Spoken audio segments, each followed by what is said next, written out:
Number 11. Closing. Paradisparken. When the Jews first came to the free port, it was written in the newspapers that Marstrand would eventually become a Jewish city. This did not really happen, and as early as 1789, the Jewish group on Marstrand gradually decreased in number.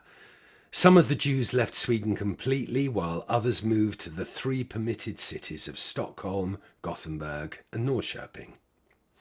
The privileges of the free port were abolished on May the 15th, 1794.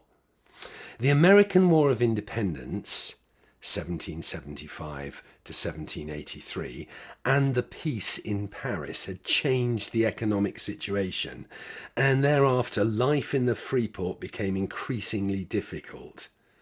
By the end of the period, privileges had gradually begun to decline. The cost of living had increased and smuggling had flourished.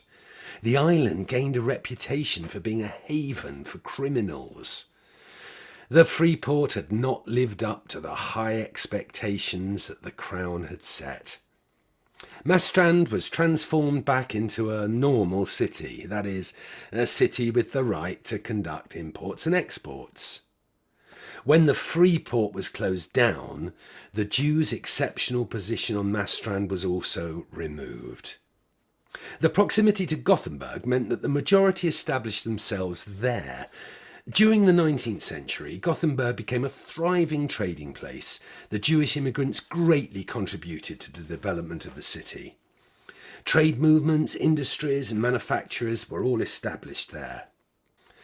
The families from Marstrand became leaders in Gothenburg's Jewish congregation, and the integration was facilitated by the city's multicultural and politically liberal climate.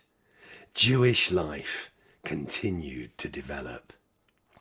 Although Marstrand never became a Jewish city, the island has a rich history of integration. The Jewish history at Marstrand talks about both the opportunities and limitations for the Jews, about the relationships between minorities and the majority, and about different strategies for finding a place in a new society. A story that continued long after the free port was closed down. Eventually, the Jews left Marstrand and became part of what we call today Sweden. A Sweden that is more multifaceted and richer than many of us think.